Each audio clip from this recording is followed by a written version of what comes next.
আল্লাহ রাব্বুল আলামিন বলেন, মা কানা মুহাম্মাদুন আবা আহাদিম মির রিজালিকুম ওয়ালাকিন রাসূলুল্লাহ।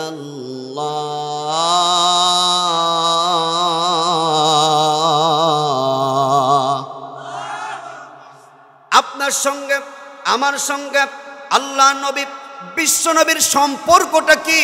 আমার আল্লাহ রাব্বুল আলামিন কোরআনুল কারীমের মধ্যে জানিয়ে দিচ্ছে, আমার গোলামেরা, আমার নবীর সঙ্গে আপনার কি সম্পর্ক রয়েছে? আমার নবী কারুর দাদা হয় না, কারুর চাচা হয় না, কারুর পিতা হয় না, কারুর এরকম করে কারুর কোনো আত্মীয় স্বজন হয় না, আপনার পরিবারের কোনো ব্যক্তি নয়, আপনার গোষ্ঠীর কোনো ব্যক্তি নয়। আমার রব্বুল আলামিন আপনার সঙ্গে আমার সঙ্গে আমার আল্লাহ তাআলা জানিয়ে দিচ্ছে কি সম্পর্ক। আমার নবীজি তোমাদের কারুর কোনো পিতা নয়, পুরুষের কোনো পিতা নয়, কারণ নবীজির ইন্তিকালের পরে নবীজি হচ্ছে নারীদের পিতা। বিশ্ব নবীর ইন্তিকালের পরে, আমার নবীর ইন্তিকালের পরে হযরতে ফাতিমাতুজ জোহরা দুনিয়াতে ছিলেন। কথা বলেন ঠিক কিনা? আল্লাহ রাব্বুল আলামিন ডাক দিয়া বলেন, পৃথিবীতে যত পুরুষ মানুষ আছে আমার নবীজি কারোর পিতা নয়, আমার নবীজি হচ্ছে পুরুষদের নেতা। কন্যা সুবহানাল্লাহ। আর একটা আওয়াজ দি কন্যা সুবহানাল্লাহ। নবীজি আমাদের পিতা নয়, আমাদের হচ্ছে নেতা। সবাই বলেন কি? আর একটু জোরে বলেন কি? আমার নবী হচ্ছে পুরুষদের হচ্ছে নেতা। কেমন নেতা নবীজি? আপনি আমি যখন কবরের মধ্যে যখন চলে যাব, আপনাকে আমাকে কবরের মধ্যে রাখার পরে বলা হবে, বিসমিল্লাহি ওয়া বিল্লাহি ওয়া ফি সাবিলিল্লাহি ওয়া আলা মিল্লাতি রাসূলিল্লাহ। এই কথা বলে কি বলে না? সবাই বলেন তো, বলে কি বলে না? মাগার আজ পর্যন্ত কোনোদিন ইমাম সাহেবকে বললাম না, হুজুর আমার আব্বা, আমার নেতা, আমার অমুক, আমার চাচা অমুক ব্যবসায়ী মারা গেল, দুনিয়ার সমস্ত টাকা পয়সা সব কিছু রেখে মাত্র সাদা কাপড় নিয়ে কবরের মধ্যে চলে গেল। হুজুর ওই কবরের মধ্যে পৃথিবীর সমস্ত কথা বাদ দেয়, এমন একটা দোয়া পড়ে, বিসমিল্লাহি ওয়া বিল্লাহি ওয়া ফি সাবিলিল্লাহি ওয়া আলা মিল্লাতি রাসূলিল্লাহ। এই কথা বলল আর মাটি চাপা দিল। শেষ পর্যন্ত ব্যক্তির কি কথায় বলে আসলো, সর্বশেষ কোন কথা বলে মাটি চাপা দিল। আর দেখা যাবে না, আর কথা বলা যাবে না, আর সিগারা দেখা যাবে না, আর কাপড়ের কাপড়ও দেখা যাবে না। কোন কথা বলল আর মাটি চাপা দিয়ে আমরা চলে আসলাম। হুজুর একটু আপনি জানিয়ে দেন। ও কুশিয়ার মানুষ, ভালো করে মনোযোগ দিয়ে কথাগুলো শুনবেন। আমরা শেষ পর্যন্ত এই পৃথিবীতে কত টাকার মালিক, এই পৃথিবীতে কত সম্পদের মালিক, কত ক্ষমতার মালিক, কত কিছু দুনিয়াতে আছে, ইশারার মধ্যে মানুষকে ফাঁসি দিতে পারে। ওই ব্যক্তিও যদি কবরের মধ্যে চলে যায়, কবরের মধ্যে যাওয়ার পরে রাখার পরে আমরা সকলেই এক বাক্যে বলি, বিসমিল্লাহি ওয়া বিল্লাহি ওয়া ফি সাবিলিল্লাহি ওয়া আলা মিল্লাতি রাসূলিল্লাহ। আমরা এই কথাই তাকে জানিয়ে দেই, শেষ সময় কথাই জানিয়ে দেই, বিসমিল্লাহি, আল্লাহর নামে তোমাকে এই মাটির মধ্যে রাখলাম। কার নামে রাখলাম? আওয়াজ দিয়ে বলেন, কার নামে রাখলাম? আর একটু জোরে বলেন, কার নামে? আল্লাহর নামে তোমাকে রাখলাম। ওয়াবিল্লাহি ওয়া ফি সাবিলিল্লাহি ওয়া আলা মিল্লাতি রাসূলিল্লাহ। আর রাসূলের মিল্লাতে, রাসূলের দলে, রাসূল নিতার কাছে তোমাকে রেখে আসলাম। আপনার আমাকে যখন কবরের মধ্যে রাখা হবে, নিতা একমাত্র শুধুমাত্র কেবলমাত্র নবীজির এই কবরের মধ্যে নবীজির নামে বিশ্ব নবীর মিল্লাতে রেখে আসবে। দুনিয়ার কোনো নেতার নামে কবরের মধ্যে রাখা হবে না। কথা বলেন ঠিক কিনা? কথা বলেন ঠিক কিনা? একজন লোক মারা গেছে, এখন কবরের মধ্যে রাখা হলো। সারা জীবন বিএনপি করেছে, সারা জীবন আওয়ামী লীগ করেছে, জাতীয় পার্টির স্লোগান দিয়েছে, স্মরণ করি, মিলাদ পড়ে অনুসরণ করি, ইসলামের কোনো বালাই নাই। খাওয়ার শেষে মিষ্টি নাই বলছি, মিষ্টি খাওয়া সুন্নত আছে না নাই? এ কথা বলেন, আছে না নাই? নবীজি তো দাঁত ভেঙেছে, দাঁত ভাঙা সুন্নত না? ওই সুন্নতের কথা বললেন, লাকাদ কানা লাকুম ফি রাসূলিল্লাহি উসওয়াতুন হাসানাহ লিমান কানা ইয়ারজুল্লাহা ওয়াল ইয়াওমাল আখির। আল্লাহু আকবার। তোমার জীবনে শুধুমাত্র কেবলমাত্র আমার নবীকে আদর্শমান হিসাবে তোমার কাছে বানিয়েছি। এই পৃথিবীতে যত নেতা, যত নেত্রী, যত মানুষ পৃথিবীতে এসেছিলেন, সকল মানুষ পৃথিবীতে শান্তির সোনার হরিণটি উপহার দিতে চেয়েছে। কোচিয়ার মানুষ শুনে রাখো, এই পৃথিবীতে কোনো নেতা, কোনো নেত্রী, কোনো দার্শনিক, কোনো বৈজ্ঞানিক এই পৃথিবীতে শান্তি প্রতিষ্ঠিত করে নাই। শুধুমাত্র কেবলমাত্র আমার নবী, টুপিওয়ালা, দাড়িওয়ালা, জুব্বাওয়ালা বিশ্ব নবী পৃথিবীতে শান্তি প্রতিষ্ঠিত করেছে। কথা বলেন ঠিক কিনা? সুতরাং শান্তি যিনি প্রতিষ্ঠিত করেছেন তিনি হচ্ছে আমার আপনার নবী। আর নবীজির প্রতিটা ক্ষেত্রে আদর্শ দিয়ে নবীজির শান্তি প্রতিষ্ঠিত করেছে। কথা বলেন ঠিক? আজকে আমার নবীজির বিরুদ্ধে কথা বলে এরকম কোলাঙ্গার আছে না নাই? যারা নবীজির বিরুদ্ধে কথা বলে তাদের ধর্মের কোনো পরিচয় নাই, দেশের কোনো পরিচয় বুঝি না। যারা নবীজির বিরুদ্ধে কথা বলবে তারা মুসলমান না, এই দেশের শত্রু, নবীজির শত্রু, ইসলামের শত্রু। কথা বলেন ঠিক কিনা? মানি না, মানব না, মানতে পারি না, আল্লাহ রাসূলের অবমাননা। বলতে পারবেন না? কথা বলেন, বলতে পারবেন না সবাই? মানি না, মানব না, মানতে পারি না, আল্লাহ রাসূলের অবমাননা। মানি না, মাশাআল্লাহ, আল্লাহ রাসূলের অবমাননা। অবমাননাকারীরা রক্ষা পাবি না, অবমাননাকারীরা রক্ষা পাবি না। মানি না, মানব না, মানতে পারি না, আল্লাহ রাসূলের অবমাননা। বিশ্ব নবীর উম্মতেরা লৌহতে সংশির, খতম করব আবু জেহেলের নাতিপুতি সাগরিদ। কথা বলেন ঠিক কিনা? বিশ্ব নবীর উম্মতেরা লৌহতে সংশির, খতম করব আবু জেহেলের নাতিপুতি সাগরিদ। নাস্তিকদের আস্থানাতে আগুন জ্বালাও না, বেঈমানদের আস্থানাতে আগুন জ্বালাও না। মানি না, মানব না, মানতে পারি না, আল্লাহ রাসূলের অবমাননা। মানি না, মানব না, মানতে পারি না, আল্লাহ রাসূলের অবমাননা। আল্লাহ রাসূলের যারা বিরুদ্ধে চলবে, নবীজি বলেন এতটুকু মনে রাখেন, নবীজি ডাক দিয়ে বলেন, অমর তুমি আমাকে কতটা ভালোবাসো? হুজুর আপনি কি আমি ভালোবাসি আমার সম্পদ, আমার স্ত্রী, বাপ মার, বেটা বিটির চাইতে আপনাকে ভালোবাসি। নবীজি বললেন, না অমর, এখনো আমাকে তুমি ভালোবাসতে পারো? হযরতে ওমর যখন বলছেন, ইয়া রাসূলুল্লাহ আমার জীবনের চাইতে আপনাকে ভালোবাসি, তখন নবীজি বললেন, এবার তুমি আমি রাসূলকে ভালোবাসতে পারছেন? কন্যা সুবহানাল্লাহ। তাহলে আমার আপনার জীবনের চেয়েতেও আমার নবীকে ভালোবাসতে হবে। আজকে নবীকে একজন একরকম ভালোবাসি আসে। মনে করেন কেমন ভালোবাসে? একজন রিকশাওয়ালা বিয়ে করছে, বউ বলে, স্বামী আই লাভ ইউ, আমি তোমাকে ভালোবাসি। স্বামী খুব বড্ড খুশি। এলাকার মানুষ কত কোটিপতি, তার স্ত্রী এত সুন্দর করে বলে না, স্বামী তোমাকে আমি ভালোবাসি, কিন্তু আমার বউটা কথায় কথায় বলে আই লাভ ইউ, স্বামী তোমাকে আমি ভালোবাসি। বিশারা রিক্সা চালায়, ঘর থেকে বের হচ্ছে, ডাক দিয়ে বলতেছে, স্বামী আমি তোমাকে বড্ড ভালোবাসি। ঠিক আছে, একটু পরে আবার যাওয়ার সময় বলতে, স্বামী আই লাভ ইউ, আমি তোমাকে খুব ভালোবাসি। ঠিক আছে, বিচারা রিক্সা চালাতে চালাতে হঠাৎ করে আপনার অ্যাক্সিডেন্ট হয়ে একটু পাও কেটে গিয়েছে। বিচারা বাড়িতে চলে আসছে, আসার পরে এই পাও কাটা দেখে স্ত্রী বলছে, স্বামী আই লাভ ইউ, আমি তোমাকে ভালোবাসি। স্বামী ডাক দিয়ে বলছে, স্ত্রী আমার পাও কেটে গিয়েছে, রক্ত বের হচ্ছে, কষ্ট হচ্ছে। এবার স্ত্রী বলছে, স্বামী আই লাভ ইউ, আমি তোমাকে ভালোবাসি। রাগ হবে না?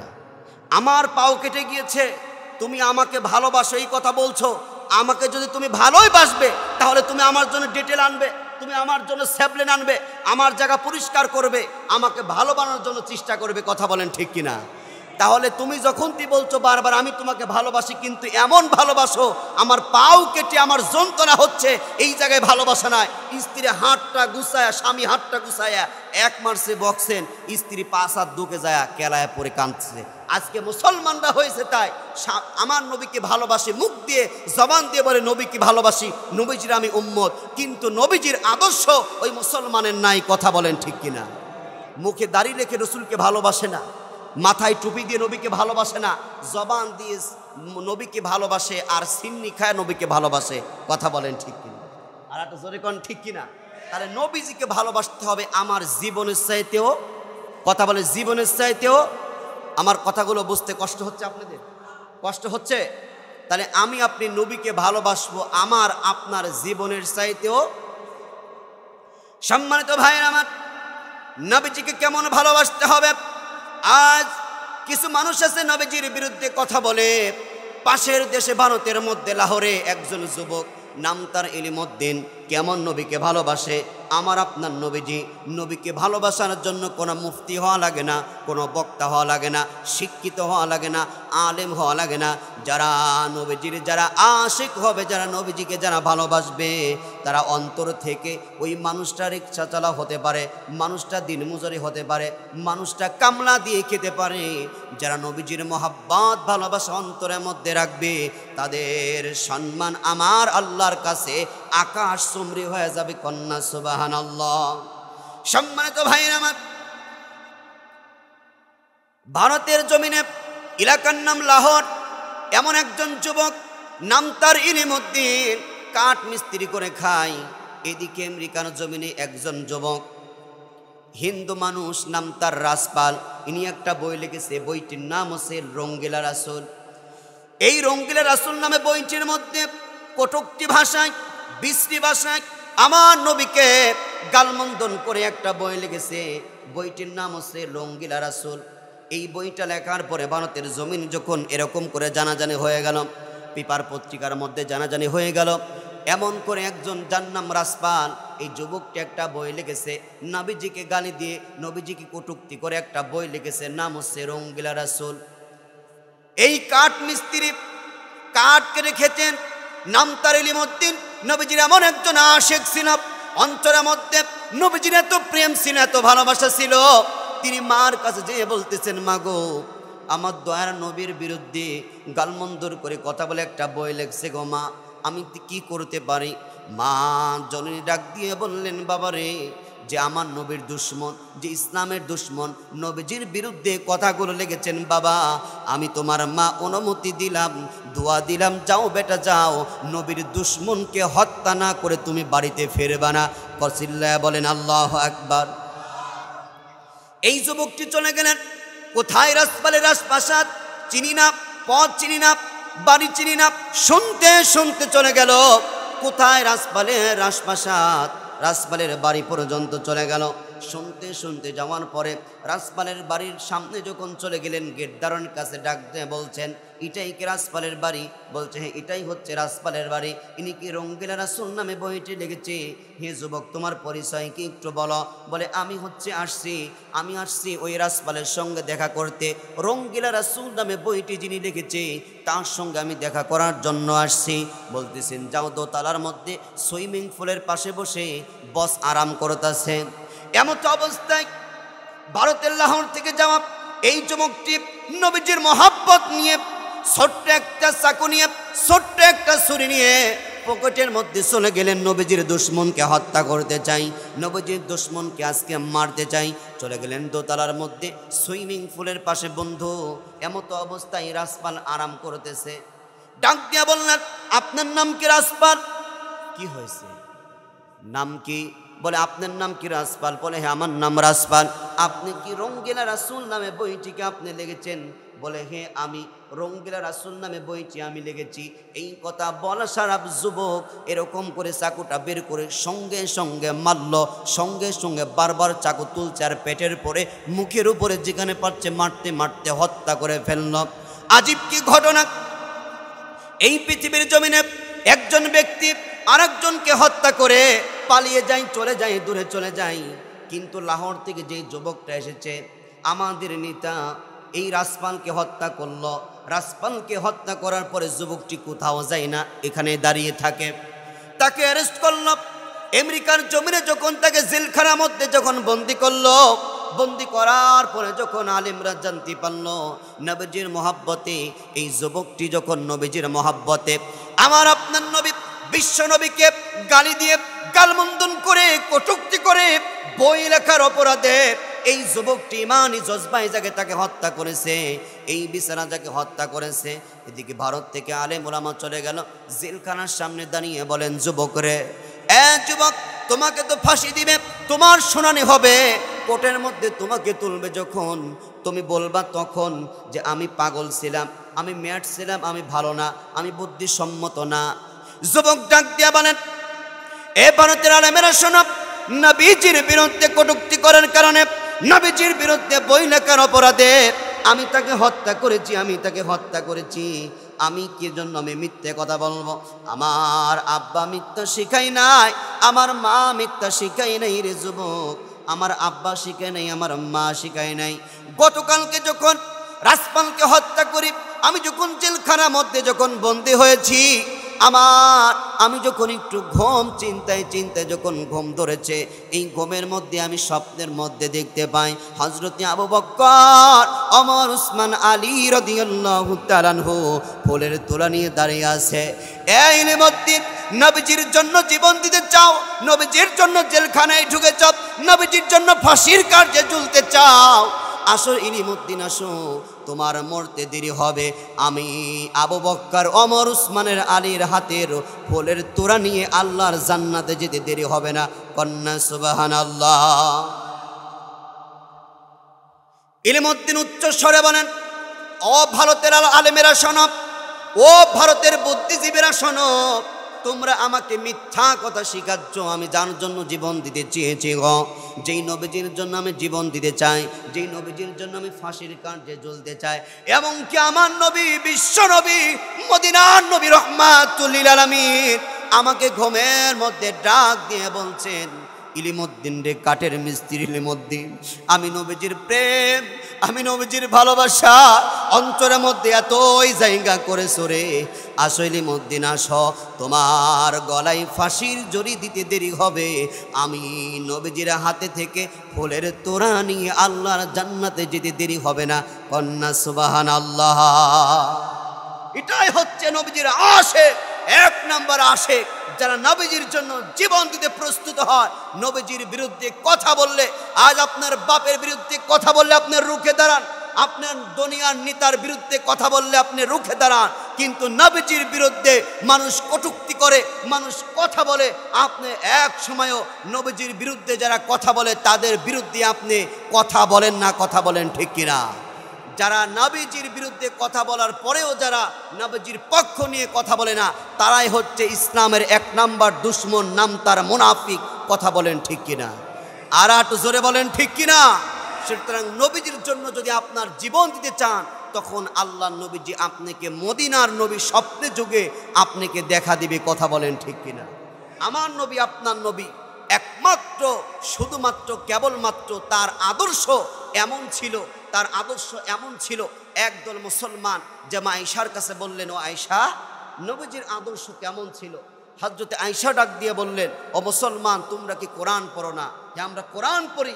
নবীজির আদর্শ এটাই, কোরআনের মধ্যে সূরা ফাতিহা থেকে সূরা নাস পর্যন্ত যা যা আছে নবীজির আদর্শের মধ্যে তাই তাই আছে। কন্যা সুবহানাল্লাহ। আমার আপনার দুনিয়ার নেতা যদি 10 বছর বয়সে নামাজ পড়ছে কিনা, 18 বছর বয়সে কয় জায়গায় খুন করেছে, 27 বছর বয়সে কয়জনকে মিথ্যা কথা বলেছে, এই তদন্ত আপনি জানেন না। আর যিনি মুহাম্মদুর রাসূলুল্লাহ সাল্লাল্লাহু আলাইহি ওয়াসাল্লাম, তার আদর্শের ডিগ্রি আমার আল্লাহ তাআলা নিজেই দিয়েছেন। কন্যা সুবহানাল্লাহ। আল্লাহ রাব্বুল আলামিন বলেন, ওয়া ইন্নাকা লাআলা খুলুকিন আযীম।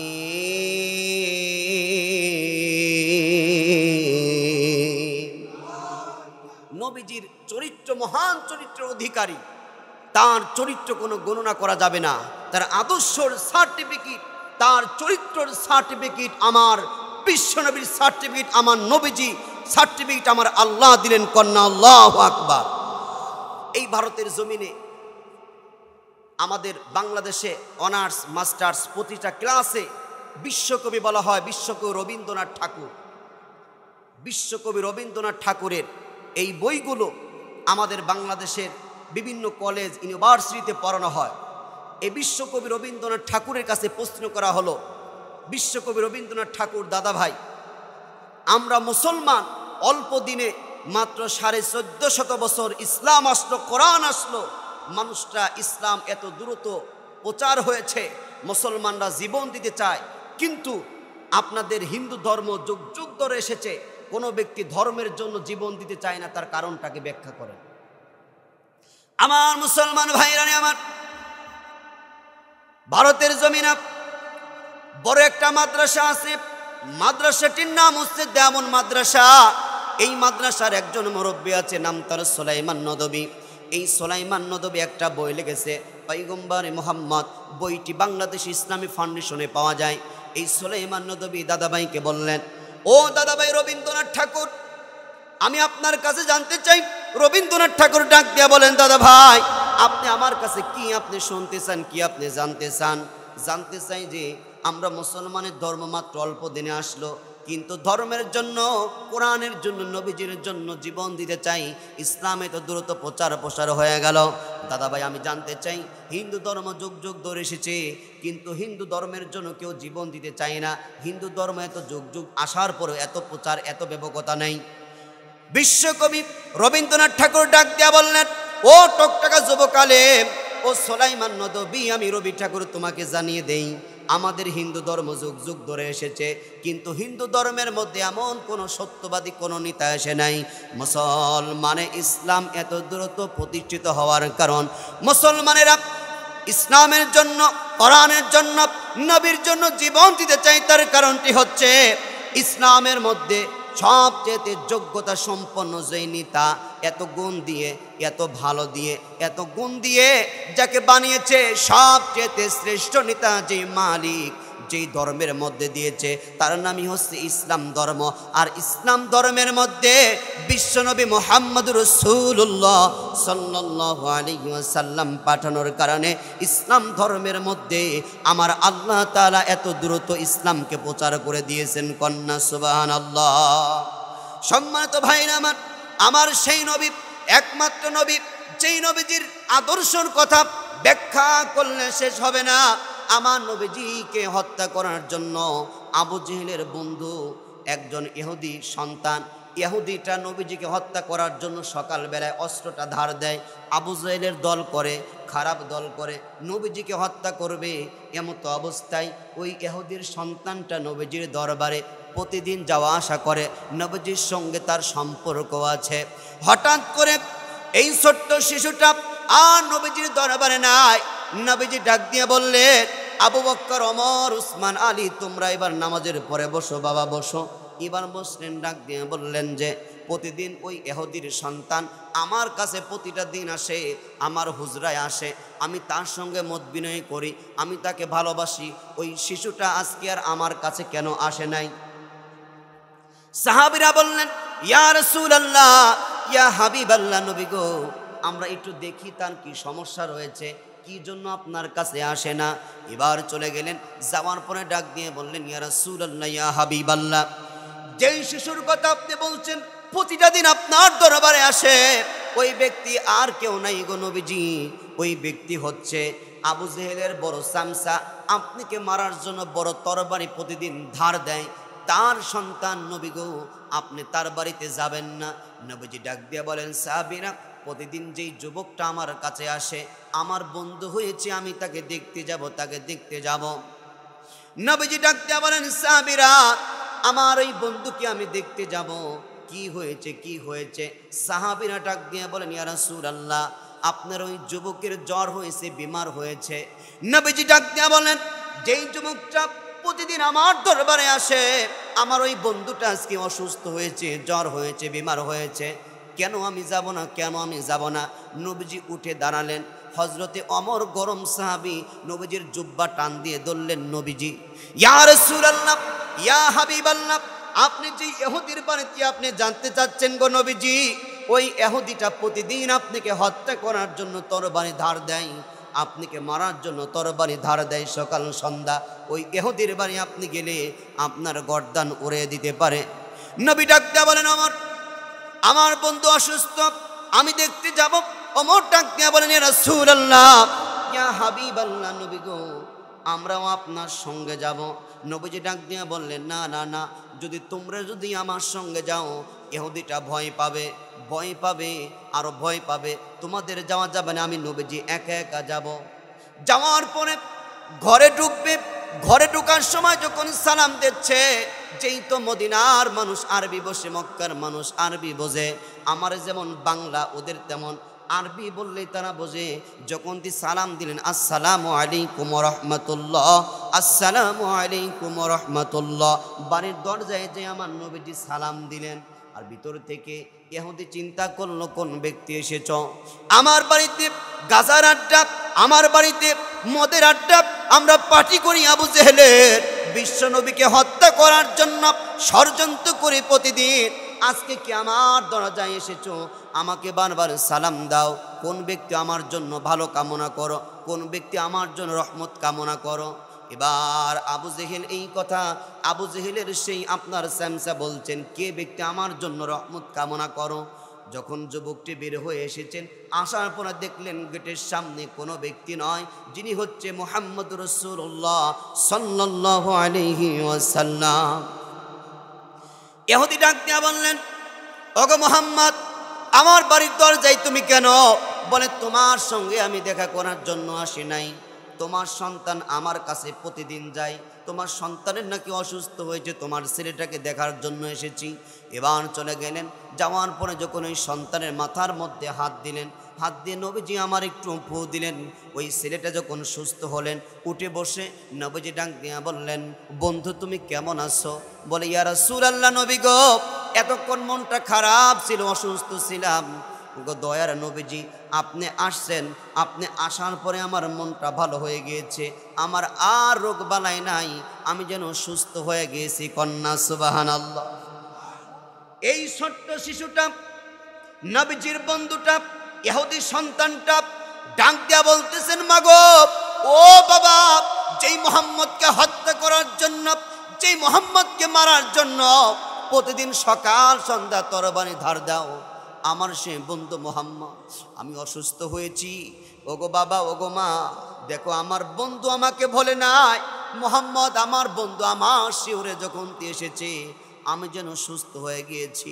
ও মা, ও আব্বা, আমি তোমার কাছে বলতে চাই, শুধুমাত্র আমার খবর না, আমরা মুহাম্মদের সঙ্গে খেলাধুলা করি, মুহাম্মদের পাশে যাই। আমার এক বন্ধু প্রতিটা দিন তার হাতের মধ্যে পাখি খেলতে খেলতে আসতো, হঠাৎ করে একদিন পাখিটা তার সঙ্গে আসে নাই।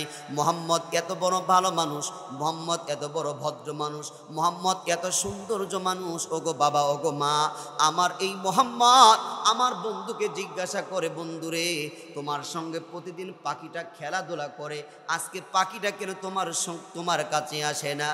ও মা, আব্বা, অসুস্থ আছি, খবর লাও না, খোঁজ লাও না, দেখো যেই বিশ্ব নবী মুহাম্মদের দরবারে যাই, যেই দয়ার নবীজির দরবারে যাই, আমার বন্ধু মুহাম্মদ এত ভালো মানুষ, এত ভদ্র মানুষ, এত বিনয় মানুষ, মানুষের খোঁজ খবর কেমন করে নেয়। আমার মুহাম্মদ বন্ধু এসেছে, আমি সুস্থ হয়ে গিয়েছি গে মা।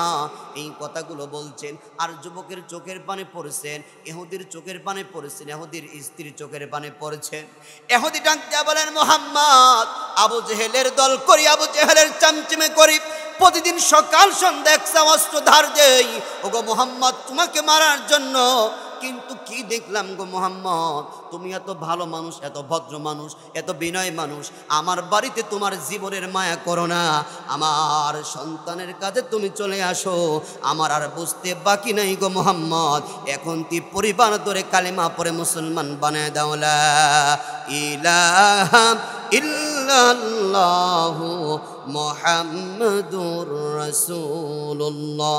সকলে বলেন সাল্লাল্লাহু আলাইহি ওয়াসাল্লাম, লা ইলাহা ইল্লাল্লাহ। জোরে লা, আরো জোরে লা ইলাহা ইল্লাল্লাহ।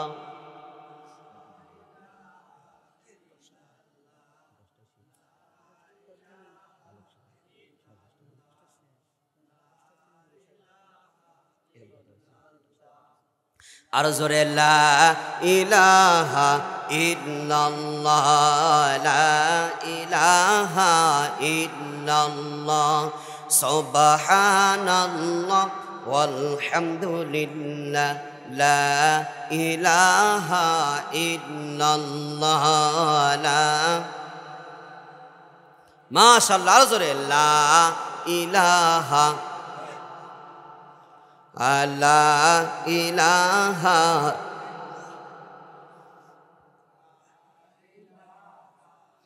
লা ইলাহা ইল্লাল্লাহু মুহাম্মাদুর রাসূলুল্লাহ। সকলে পড়ি সাল্লাল্লাহু আলাইহি ওয়াসাল্লাম। কষ্ট হচ্ছে? কষ্ট হচ্ছে আপনাদের? চলবে তো ইনশাল্লাহ। পিছনের ভাইরা কষ্ট হচ্ছে? বাজান কষ্ট হচ্ছে? পিছনের কষ্ট হচ্ছে? হাত তোলেন। নারে তাকবীর, লিল্লাহি তাকবীর। আল কোরআনের আলো, দুনিয়ার মুসলিম। এই ভোল্টেজে তো ওয়াজ ওঠে না, আওয়াজ আর একটু বাড়ানো লাগবে। নারা তাকবীর, দিন ইসলাম, দিন ইসলাম। আল কোরআনের আলো, আল্লাহর নামে তাকবীর দিচ্ছি। হাত দুটো শীতের মধ্যে এত কষ্টের মধ্যে আছে, মানে হাত বাড়ালে মনে গুনাহ হবে। এ হাত দিয়েছে কে? কথা কর না। হাত কে দিয়েছে? আল্লাহ দিয়েছে। আল্লাহ দুইটা হাত না দিয়ে যদি একটা দিত, কয়টা দিত? খাওয়ার সময় খাওয়া লাগতো, মাঝে মধ্যে নিচে লাগতো, একটা দিই। কথা কয় না কে? হাত দিয়েছেন কে? এই জন্য কার জন্য হাত টান টান করতে হবে? কার জন্য? তাকবীর দেওয়ার সময় সাহাবীরা হাত শূন্য করতে আসমানের দিকে টান টান করতেন। আচ্ছা বলুন তো, সাহাবীদের চাইতে আমরা দামি মানুষ? কথা বলেন, দামি মানুষ আমরা? সাহাবীদের চাইতে ধুলার পরিমাণও আমাদের মর্যাদা নেই। সাহাবীরা খুব দামি মানুষ, তারা যদি আল্লাহু আকবারের সময় হাত শূন্য করতে পারে, আমরা কি টান টান করতে পারবো না? একটু হাতটা সবাই শূন্য করেন, আর একটু ভিতর থেকে তাকবীর দেন তো দেখি। নারা তাকবীর, আল কোরআনের আলো, সংসদে জল, লিল্লাহি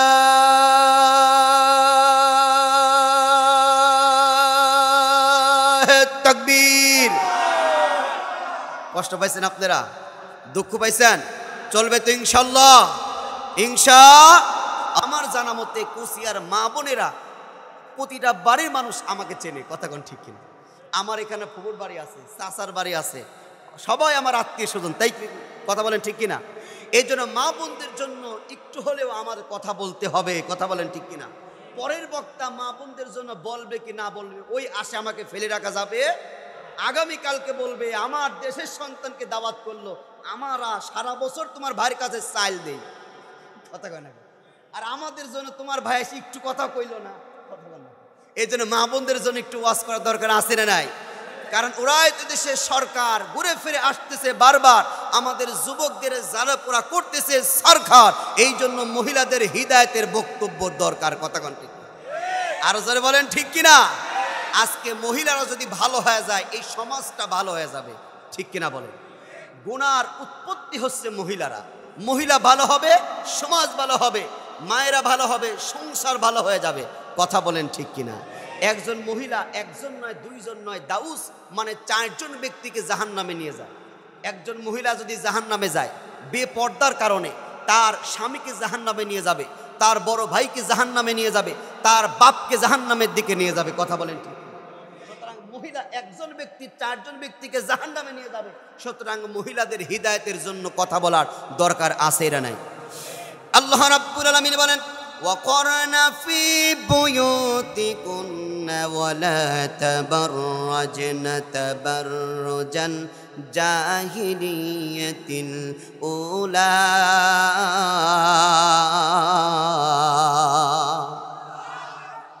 আল্লাহ তাআলা ডাক দিয়া বলেন, ইয়া রাসূলুল্লাহ, ইয়া হাবিবাল্লাহ, নবী গো, আপনি নারীদেরকে জানিয়ে দিন, তারা যখন ঘর থেকে যখন বাহিরে যাবে, তারা তখন পর্দা করবে, উন্না পরবে, হিজাব পরবে, জাহিলিতি নারীর মতন যাতে রংসং ঢং ঢিং করে যাতে না চলাফেরা করে। মুসলমান যারা পর্দার সাথে চলবে তারা। কথা বলেন ঠিক কিনা? কিন্তু আজকে দেখা যায় নামাজ পড়ে, নামাজ পড়া ফরজ, হজ করা ফরজ, যাকাত দেওয়া ফরজ, কিন্তু মহিলাদের জন্য পর্দা করাও কি? কথা বলেন কি? আর একটু জোরে কন কি? এই জন্য ফরজ আদায় আজকে মা বোনরা করে না। নিজে এরকম করে বোরকা পরে, নিজে বোরকা পরে, শাশুড়ি বোরকা পরে, মা বোরকা পরে, আর ওই যে 12 বছরের 16 বছরের মেয়েটা ইসলাম মানে না, কোরআন পড়ে না। কথা বলেন ঠিক কি না? মনে রাখবেন, ভালো করে মনোযোগ দিয়ে শুনবেন আব্বাজানেরা, আপনার মেয়ের জন্য, আপনার যে মেয়ের জন্য রাতকে দিন করে আপনি গরুর মতন খাটছেন আপনার স্ত্রীর জন্য, মেয়ের জন্য, অথচ আপনার মেয়ে, আপনার স্ত্রী আপনাকে জাহান্নামের দিকে নিয়ে যাবে। কথা বলেন ঠিক কিনা? এই জন্য নারীদেরকে পর্দা করতে হবে, কারণ গাছ যদি ভালো হয় তাহলে ফলও কি হয়? কথা বলেন, ফল কি হয়? এই জন্য আমাদেরকে মহিলারা, এলাকার মারা যদি ভালো হয়, মা যদি পর্দাশীল হয়, মেয়েটাকেও পর্দার সহিত চলতে হবে। কথা বলেন ঠিক কিনা? অনেক মায়েরা আছে মেয়েদেরকে ছেড়ে দেয়, কি করে, মানে পর্দা করার জন্য বাধ্যতামূলক করে না, আরো বলে তোমার ফেস, তোমার চেহারা, রং সং ঢং দিয়ে যত পারো ঘোরো, তুমি ভাইগে গেলেই, বাড়া গেলেই আমার মনকে আরো 1 লাখ টাকা বাইসে যায়। এরকম কিছু মন মাইন্ডেড লোক মন কয় সমাজে আছে। কথা কয় না কে? এ কথা বলেন ঠিক কিনা? সুতরাং ওই মেয়ের জন্য পরকালে জবাবদিহি করতে হবে, তাকে আল্লাহর জাহান্নামে তাদেরকে দেবে। কথা বলেন ঠিক কিনা? সম্মানিত ভাইরা আমার, মা যদি ভালো হয় সমাজ ভালো হয়ে যাবে। মা যদি ভালো হয় তাহলে সমাজটা ভালো হয়ে যাবে, বাড়ি ভালো হয়ে যাবে, আপনার পরিবার ভালো হয়ে যাবে। আজকে সমাজের মধ্যে আমরা হুজুর দেখলে সালাম দেই, মোল্লা দেখলে সালাম দেই। আজকে আমরাই যুবক আছি যারা ঘরের মধ্যে ঢোকার সময় সালাম দেই না। সালাম শব্দের অর্থ আসসালামু আলাইকুম, আপনার উপরে শান্তি রহমত আল্লাহ দিক। ঠিক কিনা? তাহলে আপনি হুজুরে সালাম দেন, হাজী সাহেবকে সালাম দেন, আপনি হুজুরের জন্য আল্লাহর কাছে কোন আসসালামু আলাইকুম, আল্লাহ হুজুরকে ভালো রাখো। আর ঘরের মধ্যে যখন ঢোকেন সালাম দেন না, তাহলে যত গজব আপনার ঘরেই আসুক। কথা কয় না? তাহলে আপনার ঘরেই তো গজব পড়বে। কথা বলেন ঠিক কিনা? আপনি মেয়েটাকে সালাম শেখাবেন, আপনার স্ত্রীকে সালাম দিবেন, তাহলে আপনার স্ত্রী আপনাকে সালাম দিবে। কথা বলেন ঠিক কিনা? দিবে কি দিবে না? সালাম দিবে কি দিবে না? আমার মতন ছোট হুজুর না, বড় হুজুর আল্লাহর নবী রাহমাতুল লিল আলামিন ডাক দিয়ে বলেন, পৃথিবীর মানুষেরা, যখন তোমরা ঘরে ঢোকার সময় যখন সালাম দিবা, কোনো যুবক যদি ঘরে ঢোকার সময়, পুরুষ মানুষ যদি সালাম দেয়, স্ত্রী যদি ঘর থেকে হাসি মুখ নিয়ে যখন দরজার কাছে দরজা খুলে বলবে ওয়ালাইকুম আসসালাম ওয়া রাহমাতুল্লাহ, আমার আপনার নবীজি ডাক দিয়ে বলেন, আমার উম্মতিরা শুনে রাখো, ঘরে ঢোকার সময় তুমি সালাম দিয়েছ, তোমার স্ত্রী মুস্কি হাসি দিয়ে ও বলেছে ওয়ালাইকুম আসসালাম, আর তুমি যদি তোমার স্ত্রীর কপালের উপরে যদি চুমা দিতে পারো, আমার নবীজি বলেন দুইজনের মধ্যে 500 রাকাত নফল নামাজের সওয়াব দিবে। কন্যা সুবহানাল্লাহ। সালাম দিলে যদি 500 রাকাত নফল নামাজের সওয়াব পায়, তাহলে সালাম এত সুন্দর একটা ইবাদত, এই ইবাদত যদি আপনার ঘরে জারি হয়, আপনার ঘরের মধ্যে রহমত বরকত দিয়ে ভরপুর করে দিবেন যিনি, তিনি কে?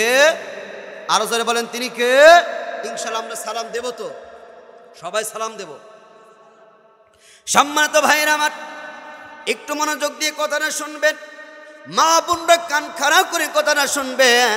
আজকে সমাজের মধ্যে, পেটের মধ্যে, গর্ভের মধ্যে সন্তান রেখে আপনি কোরআন পড়েন, আপনারা দিন পড়েন না, আল্লাহর কথা বলেন না, ইসলামের কথা বলেন না। পেটের মধ্যে সন্তান রেখে শুধুমাত্র এরকম করে আপনার ছবি দেখে, আপনার কোরআন থেকে, ইসলাম থেকে দূরে সরে থাকে। এই জন্য পেটের সন্তানরা, পেটের মধ্যে সন্তান রাখার পরে কোরআন যদি যেই মা পড়বে না, ওই সন্তানরা কোশ্চিনকালেও দুনিয়াতে আসতে ভালো হতে পারবে না। কথা বলেন ঠিক কিনা? আল্লাহর ওলি খাজা মাইনুদ্দিন চিশতি রহমাতুল্লাহি আলাইহি ভারতের জমিনে আসলেন। মানুষটা যখন আল্লাহর ওলি খাজা মাইনুদ্দিনের হাত ধরে ধরে যখন ইসলাম গ্রহণ করলো, আল্লাহর ওলি খাজা মাইনুদ্দিন চিশতি রহমাতুল্লাহি আলাইহি এরকম করে বাড়িতে চলে গেলেন, ডাক দিয়ে বললেন, হ্যাঁ, নারায়ে তাকবীর, আল্লাহু আকবার, প্রধান বক্তার আগমন, কচিয়াবাসীর পক্ষ থেকে, মসজিদ কমিটির পক্ষ থেকে লিল্লাহি তাকবীর। সম্মানিত আমার ভাই বাবাজির আমার, আপনাদের কাঙ্ক্ষিত মেহমান, যার মিষ্টি ভাষায় মিষ্টি সুরে আমরা কোরআন শুনবো, প্রধান বক্তা ইনশাল্লাহ চলে এসেছে। আলহামদুলিল্লাহ, আপনারা যে যেখানে আছেন অল্প সময়ের মধ্যে ইনশাল্লাহ প্রধান বক্তা আলোচনা করবে। এই জন্য আপনারা অতি তাড়াহুড়া করে মাহফিলের দিকে চলে আসুন। আল্লাহ তাআলা সবাইকে কবুল করুন। সকলে বলি আল্লাহুম্মা আমিন। আবারও বলি আল্লাহুম্মা আমিন। সম্মানিত ভাইরা আমার মা বোনেরা, মনোযোগ দিয়ে কথাটা শুনবেন। আল্লাহর ওলি খাজা মঈনুদ্দিন চিশতি রহমাতুল্লাহি আলাইহি যখন বাড়িতে যখন গেলেন, যাওয়ার পরে মাকে ডাক দিয়ে বলেন, মা গো, আমার আল্লাহ তাআলা আমাকে কত সম্মান দিয়েছে, ও গো মা, আমার আল্লাহ আমাকে কত ইজ্জত দিয়েছে, যেন আমার হাতে মানুষটা ইসলাম গ্রহণ করে। মা ডাক দিয়ে বলেন, বেটা মঈনুদ্দিন, এ বেটা মঈনুদ্দিন, এই গৌরব এই অহংকার তোর না বেটা, তোর না। কেন মা, আমি তোমার মার অহংকার কেন মা? ডাক দিয়ে বলেন মঈনুদ্দিনের মা ডাক দিয়ে বলেন, বেটা মঈনুদ্দিন, এ বেটা মঈনুদ্দিন, আমি তোমাকে যখন গর্বে রেখেছি রে বেটা, যখন আমার গর্বের মধ্যে এসেছো, আমি তোমার মা নামাজ পড়েছি, কোরআন পড়েছি, দিন পড়েছি, ইসলাম পড়েছি, আল্লাহর কথা বলেছি। এ বেটা মঈনুদ্দিন, যখন তুমি জমিনে যখন এসেছো না বেটা মঈনুদ্দিন, যতবার তোমাকে আমি দুধ পান করেছি, ততবার আমি ওযু ছাড়া তোমাকে দুধ পান করাই নাই।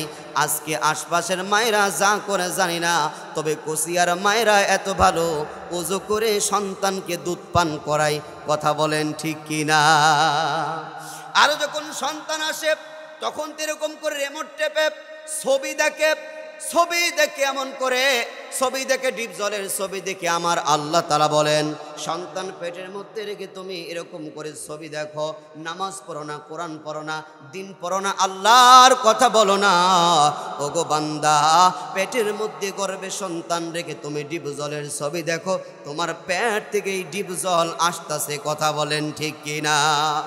সম্মানিত ভাইরা আমার, মা যদি বলা হয়, আজ যদি জমিনের মধ্যে আর কোন মা যদি গর্ভে সন্তান রেখে নামাজি হয়ে যায়, কোরআনওয়ালা যদি হয়ে যায়, আল্লাহকে যদি ডাকে, জিকির যদি করে, আল্লাহর নাম যদি বলে, আজ এই জমিনের মধ্যে আমার রব্বুল আলামিন এই কসিয়ার মায়ের পেটের মধ্যে আল্লাহর ওলি আব্দুল কাদের জিলানী দিতে পারে। কথা বলেন ঠিক কিনা?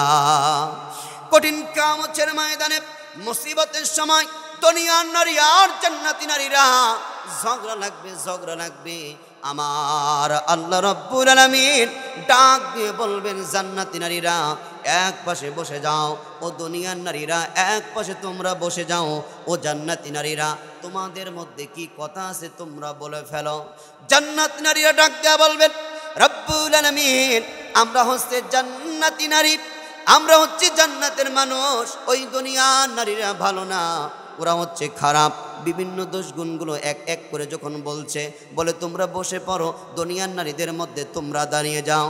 দুনিয়ার নারীদের মধ্যে থেকে ওয়ানলি একজন নারী যখন দাঁড়িয়ে গেলেন, ডাক দিয়ে বললেন, রব্বুল আলামিন, আমরা হচ্ছে দুনিয়ার নারী, আমরা হচ্ছে দুনিয়ার মহিলা। ওগো আল্লাহ, দুনিয়ার মধ্যে আপনাকে দেখি নাই, আমরা না দেখি আমরা নামাজ পড়েছি, রমজান মাসে আমরা রোজা রেখেছি। রব্বুল আলামিন, আমাদের আরো গুণ আছে। আল্লাহ রাব্বুল আলামিন ডাক দিয়া বলবেন, ও দুনিয়ার নারীরা, আর কি কি গুণ তোমাদের মধ্যে আছে তোমরা বলে ফেলো। রব্বুল আলামিন, আমাদের মধ্যে আরো গুণ আছে। কি গুণ আছে? আমরা দুনিয়ার মহিলা, আমরা দুনিয়ার মানুষ, আমরা মসজিদে দান করেছি, মাদ্রাসায় দান করেছি। রব্বুল আলামিন, আমাদের মধ্যে আরো গুণ আছে। ও বান্দি, কি কি গুণ আছে বলো।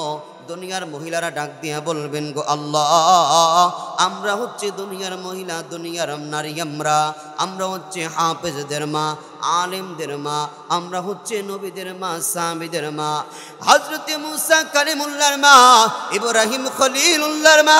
আমরা হচ্ছে দুনিয়ার ওই সমস্ত নারীগণ, দুনিয়ার মধ্যে যারা হাফেজদের আলেমদেরকে ভালোবেসেছি, আলেমদেরকে তাজিম করেছি। গো আল্লাহ রব্বুল আলামিন, এমনকি বিশ্ব নবী রহমাতুল লিল আলামিন, আল্লাহ গো, তোমার নবীজির আমরা মা।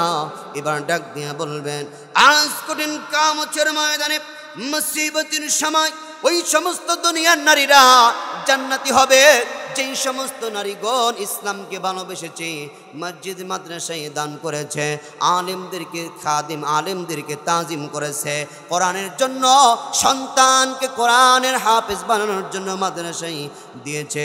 আজ কঠিন কিয়ামতের ময়দানে মুসিবতের সময় আমি রব্বুল আলামিন ঘোষণা করে দিলাম, ওই দুনিয়ার নারীগুলি হচ্ছে জান্নাতি রমণী, আর জান্নাতি রমণীর খাদেমা হবে জান্নাতি নারী। জান্নাতি হলে গিরমান কন্যা সুবহানাল্লাহ। আর জোরে বলেন না সুবহানাল্লাহ।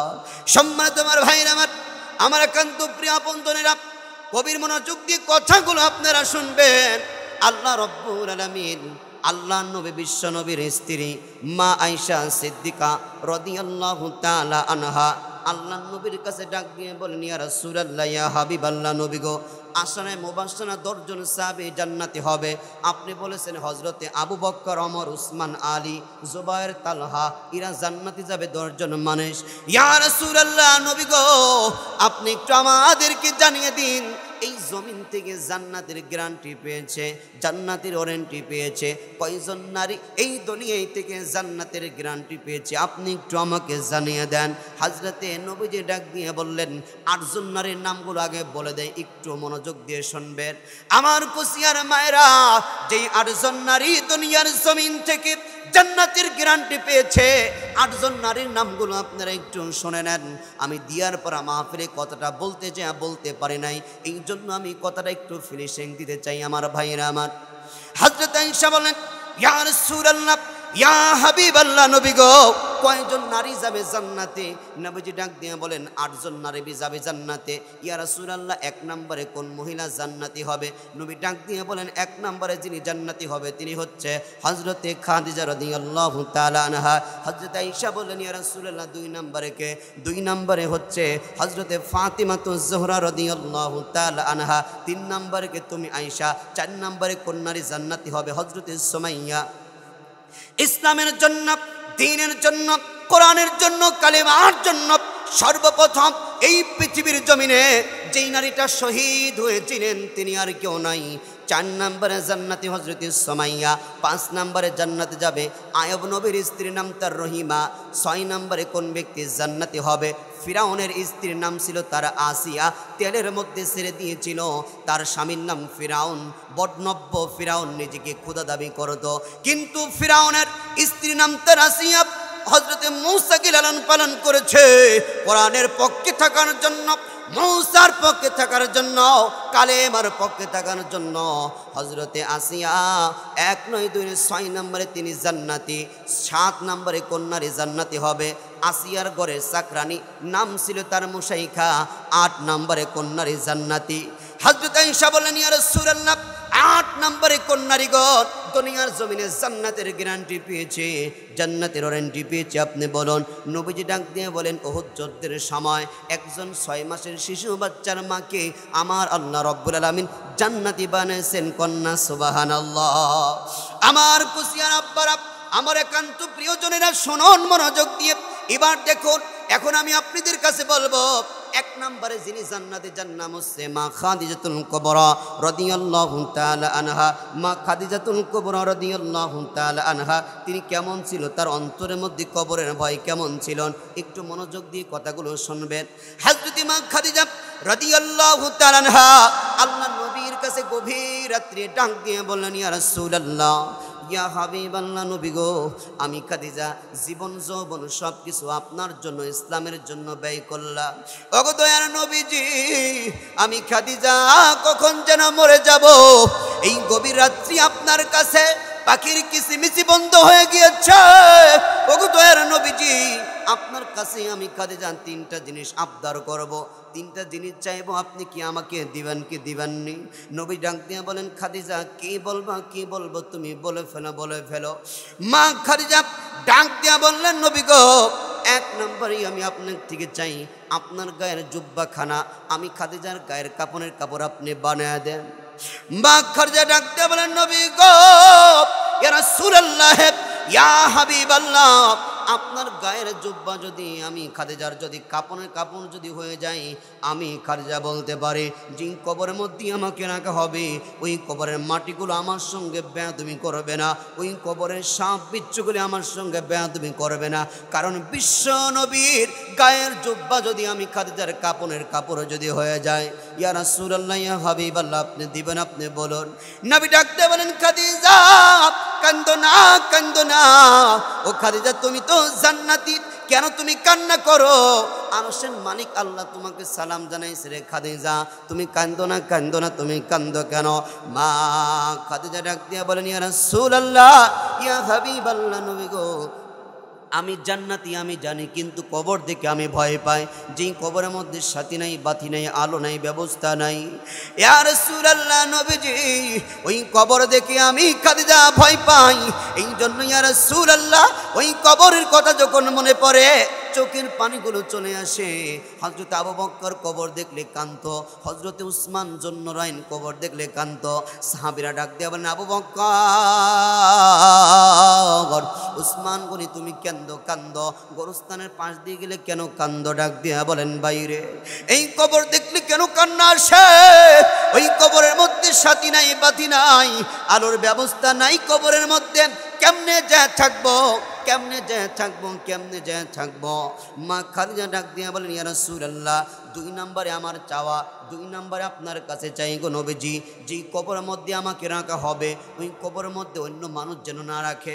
আপনি নিজে নবীজি কবরের মধ্যে আপনি রাখবেন, আপনি কথা দেন নিজে আপনি রাখবেন। মা খাদিজা রাদিয়াল্লাহু তাআলা আনহা, নবীজির প্রথম স্ত্রী, ডাক দিয়া বলেন, ইয়া রাসূলুল্লাহ, ইয়া হাবিবাল্লাহ, নবী গো, আমার বিশ্বাস যেই কবরের মধ্যে, আমার যে মাটির মধ্যে আল্লাহ নবী যদি আমাকে ওই কবরের মধ্যে নামাতে পারে, নবীজি যেই কবরের মধ্যে নামবে, নবীজি যেই মাটির মধ্যে নামবে, আমি খাদিজার বিশ্বাস ওই কবরের মাটি, এক পাশের মাটি আর এক পাশে আমাকে জীবন দিতে পারবে না, ওই মাটি আমার সঙ্গে বেয়াদবি করতে পারবে না। ইয়া রাসূলুল্লাহ, নবী গো, যখন 3 সাহাবীরা চলে যাবে, আমার 3 নাম্বার জবাব, আমাকে যখন মুনকার নাকির প্রশ্ন করবে, মার রব্বুকা মা দীনুকা মান নাবিয়ুকা মান হাযার রাসূল, নবী গো, আমি যদি জবাব যদি না দিতে পারি, ওয়াসিকাল্লাযিনা কাফারু ইলা জাহান্নামা যুমারা, আমাকে ধাক্কাইতে ধাক্কাইতে ধাক্কাইতে ধাক্কাইতে জাহান্নামের দিকে লয়ে যাবে, জাহান্নামের দিকে লয়ে যাবে। ইয়া রাসূলুল্লাহ, নবীজি, আমি আপনার কাছে বলতে চাই, আপনি যদি কবরের সওয়াল জবাব যদি আপনি আমার যদি দিতে পারেন গো নবী, তাহলে আমার জন্য জান্নাত হয়ে যাবে, কবরটা আমার জন্য সৌন্দর্য হয়ে যাবে। নবী ডাকতে বলেন, খাদিজা, 1 নম্বরে তোমাকে দিতে পারবো, গায়ের জুব্বা দিলাম, 2 নম্বরে আমি নবীজি ওই কবরের মধ্যে নামাতে পারবো, কিন্তু 3 নম্বরে যার যার আমল তার তার প্রশ্নের জবাবগুলো দিতে হবে, তার তার প্রশ্নের জবাবগুলো দিতে হবে। এবার হযরত মা খাদিজা রাদিয়াল্লাহু তাআলা আনহা হাউমাউ করে চিৎকার করে কান্না শুরু করে দিলেন। হঠাৎ করে একদিন মা খাদিজা যখন ইন্তেকাল করলেন, আল্লাহ নবীজি গায়ের জুব্বা দিলেন, নবীজি কবরের মধ্যে রাখলেন। আমার নবীজি যখন এরকম করে কবরের পাশে দাঁড়িয়ে আছে, সাহাবীরা চলে গিয়েছেন। আল্লাহ তাআলা ডাক দিয়ে বলেন, বন্ধুগণ, আপনি কেন দাঁড়িয়ে আছেন? আপনি কেন কবরের পাশে দাঁড়িয়ে আছেন? নবীজি ডাক দিয়ে বলেন, রব্বুল আলামিন আমার খাদিজা আমাকে বলে গিয়েছে আমি যেন তার প্রশ্নের জবাবগুলো যেন দিয়ে দেই। আল্লাহ রব্বুল আলামিন ডাক দিয়ে বলেন, ইয়া রাসূলুল্লাহ, ইয়া হাবিবাল্লাহ, নবী গো, আপনার খাদিজাকে আমি আল্লাহ তাআলা এমন ভালোবাসি, আপনার খাদিজাকে আমি ভালোবাসি, আপনার খাদিজা জীবন যৌবন অর্থ টাকা পয়সা সব কিছু আমি রব্বুল আলামিনের ইসলাম প্রতিষ্ঠার জন্য দিয়েছেন গো নবীজি। আপনি চিন্তা করবেন না, আপনি যেমন ভালোবাসেন আমি রব্বুল আলামিন খাদিজা কবরটা আমি আল্লাহ তাআলার সঙ্গে সঙ্গে জান্নাতুল ফিরদাউস বানিয়ে দিয়েছি। কন্যা সুবহানাল্লাহ। আমার কুশিয়ার মায়েরা, আমার আব্বা জানেরা, 1 নম্বর জান্নাতি নারীর যদি কবরের ভয় এতটা থাকে, 2 নম্বর জান্নাতি নারী যিনি হবেন তিনি আর কেউ নাই, হযরতে ফাতিমাতুজ জোহরা রাদিয়াল্লাহু তাআলা আনহা। ওই ফাতিমার কথা একটু আমি বলি রে বন্ধু, হযরতে ফাতেমা হচ্ছে জান্নাতি নারীদের সরদারিনী ছিলেন। তাম পৃথিবীর মধ্যে হযরতে আদম থেকে শুরু করে তাম পৃথিবীর যত মানুষ জান্নাতি যাবে, জান্নাতি নারী হবে, সকল জান্নাতি নারীর যিনি সরদারিনী তিনি আর কেউ নাই, হযরতে ফাতিমাতুজ জোহরা রাদিয়াল্লাহু তাআলা আনহা। গভীর রাত্রি যখন হযরতে আলী রাদিয়াল্লাহু তাআলা আনহু যখন বাড়ির দরজায় যখন চলে আসলেন, হযরতে ফাতিমাকে যখন সালাম দিলেন, হযরতে ফাতিমা যখন সালামের জবাব দিলেন, হঠাৎ করে হযরতে ফাতিমা কয়েকদিন অসুস্থ, হঠাৎ করে সুন্দর করে সাজুগুজু করেছে, আপনার সুন্দর করে পরিপাটি করেছে। হযরত আলী ডাক দিয়ে বলেন, হাসান হুসেনের মা ফাতিমা, কেন তুমি এত সুন্দর করে সেজেছো? একটু বলো দেখি, একটু বলো। হযরত ফাতেমা ডাক দিয়া বললেন, ওগো পানির স্বামী গো, আজকে তো ওই দিনে আমি দুনিয়া ছেড়ে ওই কবর জগতে রওনা দিচ্ছি স্বামী গো। গাছ কাটলে যেমন ঠাস করে বিছানার মধ্যে, গাছ কাটলে যেমন ঠাস করে পড়ে যায়, হযরত আলী যেন বিছানার মধ্যে বসে পড়লেন, শুয়ে পড়লেন। ফাতেমা, সকালে উঠে হাসান কাকে মা বলে ডাক দিবে, হুসাইন কাকে মা মা বলে ডাক দিবে। হযরত ফাতেমা ডাক দিয়ে বলেন, স্বামী গো, এই কথা আজকে যে আমি কবরে যাব, এই কথাটা তো আজকের নয়, আমার নবীজি, আমার আব্বা আমার কানে কানে জানিয়ে দিয়েছেন। ফাতেমা, আমি তোমার আব্বা দুনিয়া ছেড়ে চলে যাচ্ছি কবর জগতে। ওগো বেটি ফাতেমা, 6 মাসের ব্যবধানেই, অল্প দিনের ব্যবধানেই তুমি আমার কাছে চলে আসবে। স্বামী গো, আমি ফাতেমা কবর জগতে যাব, এই কথা তো আমার নাই, আমার বাবাই 6 মাস আগে আমি ফাতেমাকে বলে গিয়েছেন। পানের স্বামী গো, হযরতে আলী ডাক দিয়ে বলেন, ফাতেমা, তাহলে আমাকে কাপনের ব্যবস্থা করতে হবে, জানাজানের ব্যবস্থা করতে হবে। হযরতে ফাতেমা ডাক দিয়ে বলেন, পানের স্বামী গো, আমি যখন কবরে যাব, আমার জানাজায় যেন দুনিয়ার কোনো মানুষ না আসতে পারে, আপনি নিজেই আমাকে আপনি মাটি দিয়ে দাফন সম্পন্ন করবেন গো স্বামী। হযরতে আলী ডাক দিয়ে বলেন, ফাতেমা, কিভাবে সম্ভব? এই মানুষগুলো জানতে পারে বিশ্ব নবীর নয়নের পুতুল, বিশ্ব নবীর কন্যা হযরতে ফাতিমাতুজ জোহরা দুনিয়া ছেড়ে ইন্তেকাল করেছে। মানুষটা জানাজা দেওয়ার জন্য মানুষটা দল দল হয়ে লক্ষ লক্ষ মানুষ একত্রিত হবে। হযরতে ফাতেমা ডাক দিয়ে বলেন, ওগো পানের স্বামী গো, আমি বলতে চাই, আমি ফাতেমা জান্নাতের সরদিনী, আমি ফাতেমা জানিয়ে দিতে চাই, আমি যে মারা যাব, মানুষটা যদি আমার জানাজানে যদি আসে, আমি ফাতেমা কত বড় লম্বা ছিলাম, কতটুকুন বাইটে ছিলাম, আমি কেমন মোটা ছিলাম, কেমন চিকন ছিলাম, এতটুকুন আমি ফাতেমা পর্দার খিলাফ করতে চাই না গো পানের স্বামী। আপনি জান আমার জন্য আপনি কবর কাটার ব্যবস্থা করেন। হযরত আলী রাদিয়াল্লাহু তাআলা আনহু গভীর রাত্রি টুকরে টুকরে কাঁদতে কাঁদতে চলে গেলেন আবু যর গিফারির বাড়ির দরজায়। ডাক দিয়ে বলেন, আসসালামু আলাইকুম ভাই আবু যর, বাড়িতে আসুনি ভাই, বাড়িতে আসুনি। হযরতে আবু যর ডাক দিয়ে বলেন, ভাই আলী, এত রাত্রি কেন, গভীর রাত্রি তুমি কাঁদতে কাঁদতে আমার বাড়ির দরজায়? হযরত আলী কান্দে ডাক দিয়ে বলেন, আবু যর বন্ধুরে, যাও যাও যাও, চলে যাও জান্নাতুল বাকিতে এক কোনায় সবুজ রঙের আলোর নিচে আমার ফাতেমার জন্য কবরটা কাটো, আমি কেন্দ্র কান্দিরে, আমার ফাতেমা আজকে দুনিয়া ছেড়ে চলে যাবে। এ আবু যর গিফারি, বল রে আবু যর গিফারি বন্ধু, আগামীকাল সকালে উঠি হাসান যদি মা বলে ডাক দেয়, মা পাবে না। হুসাইন যদি মা মা বলে ডাক দেয়, মা পাবে না। আমি কেমনে সহ্য করব, কেমনে সহ্য করব? যা যা আবু যর গিফারি চলে যাও, আমার ফাতেমার জন্য একটা কবর কাটেন। আবু যর গিফারি জান্নাতুল বাকিতে এক কোণে সবুজ রঙের আলোর নিচে যখন কবরটা কাটতেছেন, কাটা বন্ধু কাটা হয়ে যাচ্ছেন, সম্পন্ন হয়ে যাচ্ছেন। আবেগের ঠেলায় আবু যর গিফারি মাটির কবরকে জিজ্ঞাসা করছে, এ মাটির কবর রে, আজকে আমার জীবনটা ধন্য। তামাম পৃথিবীর আরশের মালিক আল্লাহ, আল্লাহর নবী বিশ্বনবী নয়নের পুতুল হযরতে ফাতিমাতুজ জোহরার কবর আমি কাটলাম, আমি আবু যর গিফারি। এ মাটির কবর, তোর কপাল কত ধন্য রে মাটির কবর, তোর মধ্যে কাকে রাখা হবে রে? জান্নাতি নারীদের সরদারিনী জান্নাম হযরতে ফাতিমাকে এ মাটির তোর মধ্যে রাখা হবে, মাটির কবর। তুই যেন বেয়াদবি করিস না, তুই যেন বেয়াদবি করিস না। এ মাটির কবর তোর মধ্যে কাকে রাখা হবে? হযরতে হাসান হুসাইনের মাকে রাখা হবে। এ মাটির কবর তুই যেন বেয়াদবি করিস না। এ মাটির কবর তোর মধ্যে কাকে রাখা হবে রে? তুই কি জানিস? হযরতে আলী কাররামাহুল্লাহু ওয়াজহা, যিনি হচ্ছে মুসলমানের ভাগ যাকে বলা হয়, সেই আলী কাররামাহুল্লাহু ওয়াজহাকে রাখা, তার স্ত্রী ফাতিমাকে রাখা হবে। মাটির কবর তুই বেয়াদবি করিস না, এ মাটির কবর তুই বেয়াদবি করিস না। তোর মধ্যে রাখা হবে আখির জামানার পয়গম্বর বিশ্ব নবী জনাবে মুহাম্মদুর রাসূলুল্লাহ সাল্লাল্লাহু আলাইহি ওয়াসাল্লামের আদরের নয়নের পুতুল, আদরের নয়নের কন্যা, যার নাম ফাতেমা। নবীজি জবান দিয়ে ফাতেমা বলে ডাকতেন না, মা মা বলে ডাক দিতে। এ মাটির কবর বেয়াদবি করিস না। আমার দয়ার নবীজির মা যখন হারাই রে, মা আমিনা মারা গিয়েছি, তাতে কি হয়েছে? আমার মা ফাতেমা জীবিত আছে। নবীজি যাকে মা মা বলে ডাক দিতেন রে, মাটির কবর তুই বেয়াদবি করিস না, বেয়াদবি করিস না। মাটি আল্লাহর কাছে বলেন, গো আল্লাহ, আবু জার গিফারির একটু জবান দাও, আমি আবু জার গিফারির সঙ্গে কথা বলি। মাটি ডাক দিয়ে বলেন, মাটি ডাক দিয়া বলেন, এ আবু জার গিফারি, জান্নাতি নারীদের সরদার কি চিনি না? হাসান হোসেনের মাকে চিনি না? আলীর স্ত্রীকে চিনি না? বিশ্ব নবীর কন্যাকে চিনি না? আমি মাটির কবর চিনি শুধু আমল, আমি মাটির কবর চিনি শুধু আমল। যার আমল ভালো হবে রে, আমি কবরটা তার জন্য জান্নাত হবে। আমি মাটির কবরটা তার জন্য সৌন্দর্য হবে। যার আমল ভালো হবে, তার মাটির কবরটা সৌন্দর্য হবে। ও কোচিয়ার আব্বারা একটু ভালো করে শুনুন, বলুন ওই মাটির কবর কি যেতে হবে কি হবে না?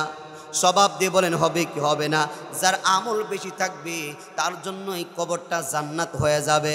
এ বাবারা, আপনি দেওয়ার পরে গোরস্থানে এক কাটা জায়গা কিনে গোরস্থানের নামে আপনি দিলেন, ওই জায়গাটা আপনি অক্ষ করে দিয়েছেন, ওই জায়গার মালিক কিন্তু আপনি নয়। আপনি গ্রামের মধ্যে 5 বিঘে জমি আছে, ওই গ্রামের মধ্যে আপনার 5 বিঘে জমি আছে। আপনি বাড়ি করেছেন, আপনি গাড়ি করেছেন, আপনি সব কিছু দুনিয়ার জমিনে করেছেন রে বন্ধু।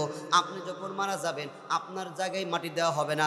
আপনি যখন মারা যাবে, আপনার বাড়িতে মাটি দেওয়া হবে না। আপনি যখন মারা যাবেন, দেওয়ার পর গোরস্থানে তখন রাখা হবে। কথা বলেন ঠিক কিনা?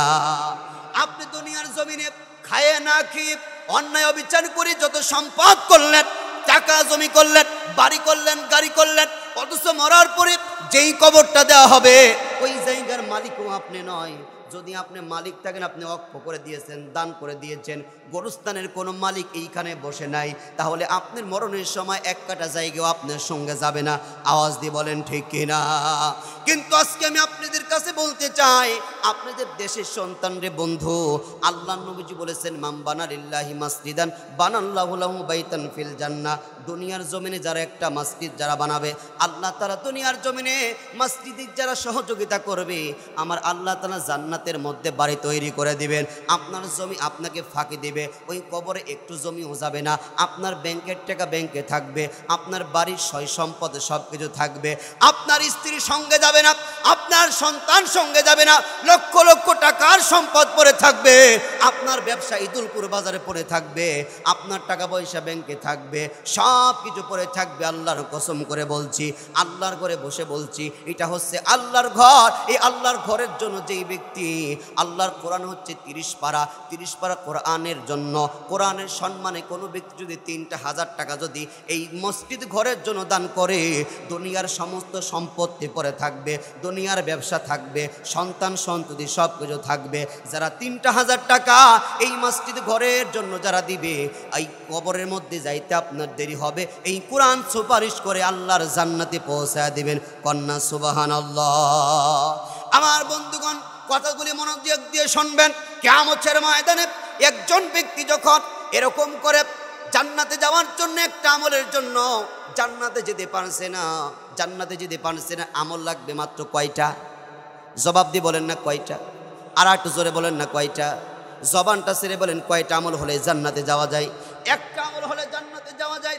এই মহিলাটি ডাক দিয়ে বলতেছেন, জান্নাতের কাছে যেই ফেরেশতা, নাম তার রিদওয়ান, জাহান্নামের কাছে যেই ফেরেশতা থাকবেন নাম হচ্ছে মালিক। জান্নাতের ফেরেশতাকে ডাক দিয়ে বললেন, এ রিদওয়ান, একটা সওয়াব আর কেউ আমাকে দিল না, একটা সওয়াব দিলে কি তুমি আমাকে জান্নাত দিবে? কয় হ্যাঁ, তোমাকে জান্নাত দেব। কয় আমার কাছে একটা সওয়াব নাই, কিন্তু কিছু সম্পদ আছে, কিছু কিন্তু জিনিস আছে, ওইগুলো দিলেই কি তুমি আমাকে জান্নাত দিবে? ডাক দিয়া বলেন, কিয়ামতের ময়দানে ও দুনিয়ার মহিলা, তুমি কি দিবার পারো বলো বলো বলো। এবার মহিলার মনে পড়ে যাবে, দুনিয়ার জমিনে স্বামীর সংসারে থাকতে মাঝে মধ্যে স্বামীর পকেট থেকে 10 টাকা 20 টাকা নিয়ে গুছায় গুছিয়ে পাটছিলে মুরগি বেচা, হাঁস বেচে, কবুতর বেচা, টাকা গুছায় গুছিয়ে আমি একটা নাকের অফেল বানিয়েছি। মনে পড়ে যাই হয়তো স্মরণের জিনিস, এই নাকের অফেলটা যদি ওই রিদওয়ান ফেরেশতাকে যদি আমি দেই, তাহলে হয়তো ওই ফেরেশতা আমাকে জান্নাত দিবে।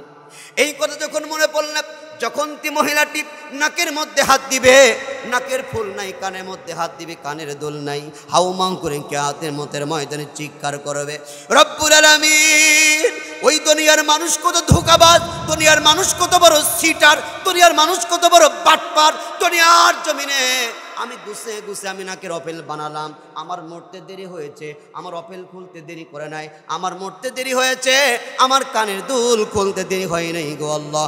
দুনিয়ার মানুষ সিটার, দুনিয়ার মানুষ বাটপার, দুনিয়ার সব কিছু ফাঁকে চলে যাবে। আল্লাহর কসম, এক নম্বরে কোন ব্যক্তি আছেন একটু কবরের ভয়ে, কবরের ভয়ে, ওই কবরে আপনি যাবেন, আপনার কবরে আপনি যাবেন।